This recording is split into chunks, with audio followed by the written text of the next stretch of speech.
Red Star Radio. Voice of the revolution. In today's age of rising populism and new media, people are becoming more wary of bias and hidden agendas, throwing accusations of fake news at each other. You are fake news. Sir, Go ahead. can you stay? But are people talking about this problem because it's worse than it was before? Or is it just more noticeable when it happens to millionaire YouTubers and loudmouth presidents? Let's look at some examples of bias in American media.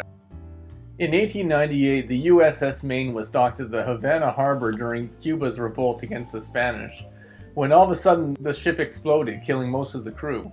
The cause of the explosion was never conclusively determined, but that didn't stop American newspapers from printing sensational accusations against Spain. And the propaganda paid off.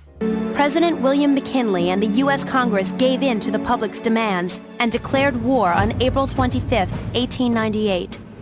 After winning the war, the U.S. won custody of Spain's colonies and occupied Cuba for years, allowing American companies and mafia families to buy up most of the island.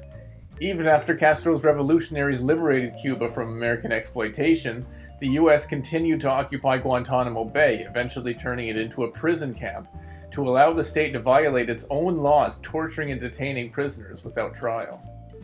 The American media upheld the government's line during the Cold War, helping spread the Red Scare and justifying imperialist interventions throughout the world. It can't happen here?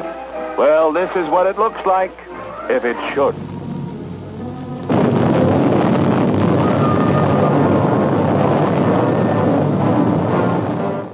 Even in today's age of new media, the old stalwarts of public opinion still shape the narrative and justify the empire's control of other countries.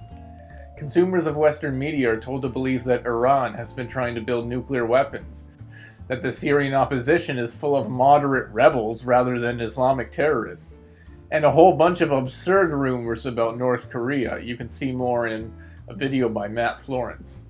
These falsehoods and distortions serve the state's interests in pushing for regime change in these countries.